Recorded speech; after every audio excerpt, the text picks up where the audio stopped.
په راتلونکي وخت کې د چا حکومت پکار دی؟ عمران خان پکار دی، زرداری پکار دی، نواز شریف پکار دی؟ د چا دی؟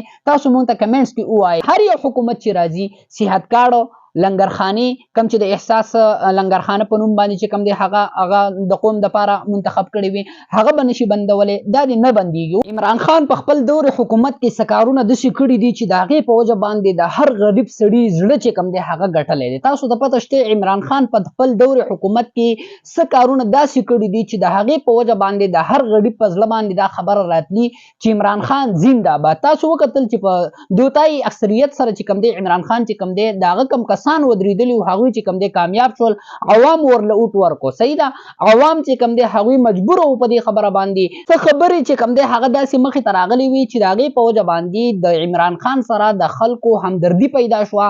یو خو پی ډي ایم والا دا چل وکړو چې هغوی جیل ته واچول، د جیل نه وروستو په هغه باندې چې کم دی د خلکو زړه چې کم دی نو هغه ښه ودرېدو او هر سړي چې کم دی ښه په ډاډ زړه باندې چې تللی دی نو هغه د عمران خان چې کم ممبر و هغه ته چې کم دی هغه اوټ کاست کړی دی. زما عزتمندو عمران خان یو کار کړی دی او زه در نه هم مطالبه کوم د موجوده حکومت کم چې اوس چې کم دی نو هغه نافذ کیږي په پاکستان په عوام باندې او کم چې په راتلونکي وخت د پاکستان د عوام حکمران وي. زه در نه هم مطالبه کوم او د هر غریب د طرف نه درته زه یو سوال یو ریکوست کوم چې عمران خان کم صحت کارت چې کم دی هغه خلکو د فاره ورکړی و چې د هر سړي ته پکې چې کم دی نو هغه ډېر زیاته پیدا وه، غریب سړي ته پکې ډېر زیاته پیدا وه. هر غریب چې کم دی هغې د 8-10 لک روپو چې کم دی نو هغه څه کړی و هغې چې کم دی نو هغې مالي کړی او هر غریب چې کله به اسپتال ته تلو چېرته د اپریشن خبره به وه نو هر غریب به په ډاډ زړه باندې اسپتال ته تلو او جناب د خپل اپریشن چې کم دی هغه به یې کو. زما عزتمندو داسې خلک پکې وو چې د هغوی د زمانې نه چې کم دی هغوی اپریشنونه چې کم دی هغه ډب وو، اپریشنونه یې نشو کولی د څه د وجې نه د هغوی سره چې کم دی اسباب نه وو، د هغوی سره پیسې نه وي، د هغوی سره رقم نه و په جیب کې چې کم دی نو هغه پیسې وي نو خلک کار وکړي که نه.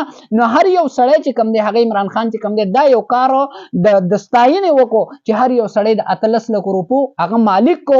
نو هر یو کس چې کله چاته به مسله و نو هغه به ډاکټر له لاړو او خپل اپریشن چې کم دی هغه به یې وکړو. په ډاکټرانو کې ښه خلک هم وي خو څه پکې قصابان هم وي چې په پسه چاړه چې کم دی هغه سړی حلالوي. نو هغه ډاکټرانو ته زما ریکوست دی چې الله رب العالمین ته به د دې جواب ورکوئ، الله رب العالمین ته به جنابو تاسو جواب ورکوئ ځکه چې یو سړي ته د اپریشن ضرورت نه او تا هغه راسملی او هغه چې کم دی هغه اپریشن هغه له ورکړي د خپلو 50-60 زره روپو دپاره نو ګورې ته به د الله رب العالمین مخې ته ځې او الله رب العالمین به ستا نه د دې په حق کې تپوس کوي.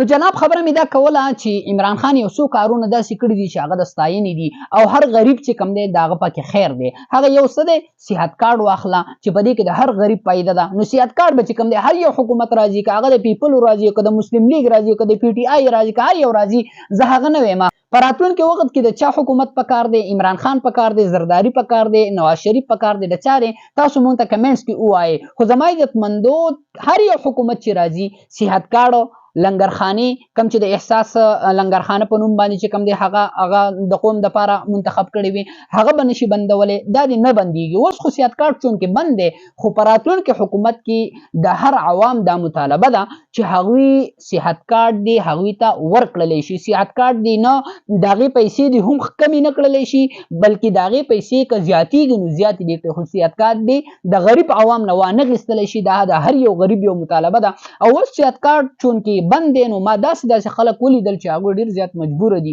او د ډېرې مجبورۍ سره هغوی مخ دي لیکن د اپریشن وس نه لري. ولې صحت کارت هم نشته او اسباب هم نشته پیسې هم نشته. جناب هر یو حکومت چې راځي هغوی ته زموږ د غریبانانو دا ریکویسټ دی جناب چې صحت کارت چې کم دی هغه د غریب عوام نه وانخیستلی شي. نور تاسو خپل سیاست په خپل ځای باندې کوئ لیکن په دې کې د غریب عوام هغه څه ده یو فایده ده پکې او ډېره لویه فایده ده پکې. نو صحت کارت د غریب عوام نه وانخیستلی شي. که زما د دې پیغام سره تاسو متفق یې نو ویډیو به د خپلو ملګرو سره ضرور شیر کوئ چې دغې حکمرانانو ته ورسي او لایک کوئ به یې هم او کمنټس کې به هم چې کم دی ستاسو کم یو لیډر دی هغه به هم تاسو موږ ته کمنټس کې لیکئ. زما عزتمندو